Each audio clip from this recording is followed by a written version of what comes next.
PolterTV. Najlepsza telewizja fantastyczna w internecie. PEGI 18. Across the centuries, assassins and Templars wage a hidden war. One side fights for freedom, the other for control. The fate of humanity hangs in the balance, and that balance is shifting. Welcome to Assassin's Creed Brotherhood Diaries. Assassin's Creed is about a grand battle between Templars and Assassins that is hidden behind the scenes of history. The Assassins are a force dedicated to maintaining and protecting our free will. And that sets them in direct opposition to the Templars, who are all about control. It's a very, very interesting universe where we have many levels of depth and many angles to explore. It's a totally immersive game where you get to relive amazing experience in a strong historical context. With Assassin's Creed, the fans are very important to us, and we know how many people are out there waiting for the next installment and are excited to see what's going to happen. So it's important on the story side that we deliver new twists, new turns, and that we continue the narrative the way we had begun. Assassin's Creed 1, as most of people know, was set in the Third Crusades during the 12th century.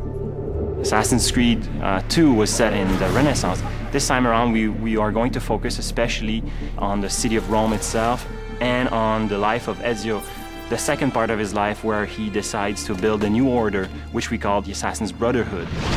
So Ezio is initially just a young guy who finds himself forced into this world that he never knew existed. He's then exposed to this war between Templars and Assassins, and then struggles and fights to find his place in things. And it just so happens to be sort of at the side of the Assassins.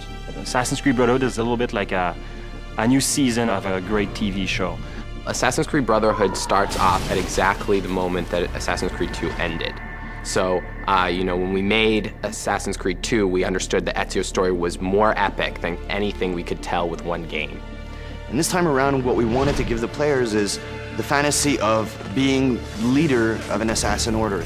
And it made sense for us to put the player in that position and have that extra responsibility of not only teaching them, but also recruiting them and molding the next generation of assassins. The player will be able to recruit new assassins, train them, and eventually send them on different types of missions.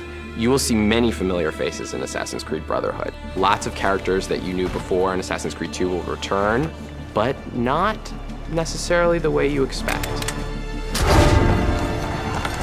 Now, Ezio is much older, he's wiser, and he's about to become a leader of the Assassin Order, and he'll need to prove that he truly can lead. But things aren't going to go as planned. Next on the Brotherhood Diaries.